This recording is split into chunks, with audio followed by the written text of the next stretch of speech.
Assalamualaikum warahmatullahi wabarakatuh. Di zaman jahiliyah, hiduplah raja bernama Habib bin Malik di Syam. Dia penyembah berhala yang fanatik dan menentang serta membenci agama yang didakwahkan oleh Nabi Muhammad SAW. Suatu hari Abu Jahal menyurati Raja Habib bin Malik perihal Nabi Muhammad SAW. Surat itu membuatnya penasaran dan ingin bertemu dengan Nabi Muhammad SAW. Dan Raja Habib membalas surat itu bahwa ia akan berkunjung ke Makkah. Pada hari yang telah ditentukan, berangkatlah ia dengan 10.000 orang ke Makkah. Sampai di desa Abtah, yakni desa yang dekat dengan Makkah, ia mengirim utusan untuk memberitahu Abu Jahal bahwa dia telah tiba di perbatasan Makkah. Maka disambutlah Raja Habib oleh Abu Jahal dan pembesar Quraisy. "Seperti apa Muhammad itu?" tanya Raja Habib setelah bertemu dengan Abu Jahal. "Sebaiknya Tuan tanyakan kepada Bani Hashim," jawab Abu Jahal. Lalu Raja Habib menanyakan kepada Bani Hashim. Di masa kecilnya, Muhammad adalah anak yang bisa dipercaya, jujur dan baik budi. Tapi sejak berusia 40 tahun, ia mulai menyebarkan agama baru, menghina dan menyepelekan Tuhan-Tuhan kami. Ia menyebarkan agama yang bertentangan dengan agama warisan nenek moyang kami, jawab salah seorang keluarga Bani Hashim. Raja Habib memerintahkan untuk menjemput Nabi Muhammad SAW dan menyuruh untuk memaksa bila beliau tidak mau datang. Dengan menggunakan jubah merah dan sorban hitam, Nabi Muhammad SAW datang bersama Abu Bakar As-Siddiq radhiyallahu an dan Khadijah radhiyallahu an. Sepanjang jalan Khadijah radhiyallahu an menangis karena khawatir akan keselamatan suaminya. Demikian pula Abu Bakar radhiyallahu an. "Kalian jangan takut. Kita serahkan semua urusan kepada Allah Subhanahu wa taala," kata Nabi Muhammad SAW. Sampai di desa Abtah, Nabi Muhammad SAW disambut dengan ramah dan dipersilahkan duduk di kursi yang terbuat dari emas. Ketika Nabi Muhammad SAW duduk di kursi tersebut, memancarlah cahaya kemilau dari wajahnya yang berwibawa, sehingga yang menyaksikannya tertegun dan kagum. Maka berkata Raja Habib, "Wahai Muhammad, setiap nabi memiliki mukjizat. Mukjizat apa yang engkau miliki?" Dengan tenang, Nabi SAW balik bertanya, "Mukjizat apa yang Tuan kehendaki?" Raja Habib bin Malik menjawab, "Aku menghendaki matahari yang tengah bersinar engkau tenggelamkan, kemudian munculkanlah bulan. Lalu turunkanlah bulan ke tanganmu, belah menjadi 2 bagian, dan masukkan masing-masing ke lengan bajumu sebelah kiri dan kanan. Kemudian keluarkan lagi dan satukan lagi. Lalu suruhlah bulan mengakui bahwa engkau adalah Rasul. Setelah itu kembalikan bulan itu ke tempatnya semula.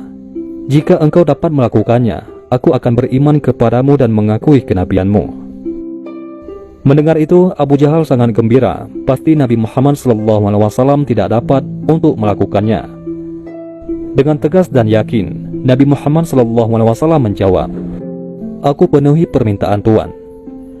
Kemudian Rasulullah SAW berjalan ke arah gunung Abi Qubays dan sholat 2 rakaat. Usai sholat, beliau SAW berdoa dengan menengadahkan tangan tinggi-tinggi agar permintaan Raja Habib terpenuhi. Seketika itu juga, tanpa diketahui oleh siapapun juga, turunlah 12.000 malaikat. Maka berkatalah malaikat, "Wahai Rasulullah, Allah menyampaikan salam kepadamu."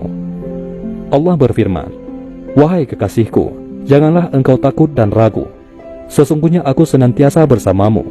Aku telah menetapkan keputusanku sejak zaman azali." Tentang permintaan Habib bin Malik, "Pergilah engkau kepadanya untuk membuktikan kerasulanmu. Sesungguhnya Allah yang menjalankan matahari dan bulan, serta mengganti siang dengan malam." Habib bin Malik mempunyai seorang putri cacat, tidak punya kaki dan tangan, serta buta.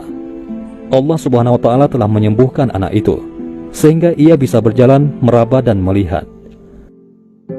Lalu bergegaslah Rasulullah SAW turun menjumpai orang kafir, sementara bias cahaya kenabian yang memantul dari wajahnya semakin bersinar.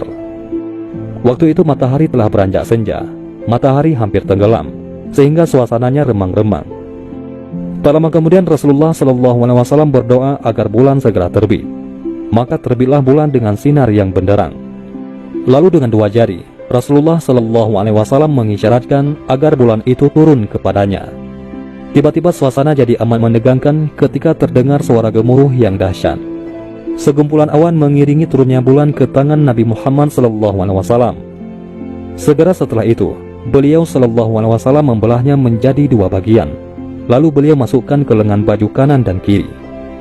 Tak lama kemudian, beliau SAW mengeluarkan potongan bulan itu dan menyatukannya kembali. Dengan sangat takjub, orang-orang menyaksikan Rasulullah SAW memegang bulan yang bersinar dengan indah dan cemerlang. Bersamaan dengan itu pula, bulan mengeluarkan suara, "Asyhadu an la ilaha illallah wa asyhadu anna Muhammad Rasulullah." Menyaksikan keajaiban itu, pikiran dan perasaan semua yang hadir terguncang. Sungguh, ini bukan mimpi, melainkan sebuah kejadian yang nyata. Sebuah mukjizat luar biasa hebat yang disaksikan sendiri oleh Raja Habib bin Malik. Ia menyadari, itu semua tak akan mungkin terjadi pada manusia biasa, meski ia lihai dalam ilmu sihir sekalipun. Namun, hati Raja Habib masih beku. Maka ia pun berkata, "Aku masih mempunyai syarat lagi untuk mengujimu." Belum lagi Raja Habib sempat melanjutkan ucapannya, Rasulullah memotong pembicaraan. "Engkau mempunyai putri yang cacat, bukan? Sekarang Allah Subhanahu wa Ta'ala telah menyembuhkannya dan menjadikannya seorang putri yang sempurna." Raja Habib pun terkejut karena tidak ada siapapun yang tahu penyakit anaknya itu, yaitu lumpuh dan matanya buta, kecuali orang-orang istana dan mereka yang dekat dengannya saja. Mendengar itu, betapa gembiranya hati Raja Habib. Spontan ia pun berdiri dan berseru, "Hai penduduk Makkah, kalian yang telah beriman jangan kembali kafir, karena tidak ada lagi yang perlu diragukan. Ketahuilah, sesungguhnya aku bersaksi, tiada Tuhan selain Allah dan tiada sekutu baginya. Dan aku bersaksi, sesungguhnya Muhammad adalah utusan dan hambanya." Melihat semua itu, Abu Jahal jengkel dan marah. Dengan emosi berkata kepada Raja Habib, "Wahai Raja Habib, engkau beriman kepada tukang sihir ini hanya karena menyaksikan kehebatan sihirnya." Namun, Raja Habib tidak menghiraukannya dan berkemas untuk pulang. Sampai di pintu gerbang istana, putrinya yang sudah sempurna menyambutnya sambil mengucapkan dua kalimat syahadat. Tentu saja Raja Habib terkejut. "Wahai putriku, dari mana kamu mengetahui ucapan itu? Siapa yang mengajarimu?" "Aku bermimpi didatangi seorang lelaki tampan rupawan yang memberitahu aku bahwasanya ayah telah memeluk Islam. Dia juga berkata, jika aku menjadi muslimah, anggota tubuhku akan lengkap. Tentu saja aku mau. Kemudian aku mengucapkan dua kalimat syahadat," jawab sang putri. Maka seketika itu juga, Raja Habib pun bersujudlah sebagai tanda syukur kepada Allah Subhanahu wa Ta'ala. Itulah salah satu kisah mukjizat Nabi Muhammad SAW. Dan marilah kita bersalawat kepada baginda Nabi Muhammad SAW. Semoga kita semua senantiasa selalu diakui sebagai umat Nabi Muhammad SAW dan pantas mendapatkan berkah dan syafaat dari beliau SAW. Amin ya rabbal alamin. Mudah-mudahan ini semua bermanfaat. Assalamualaikum warahmatullahi wabarakatuh.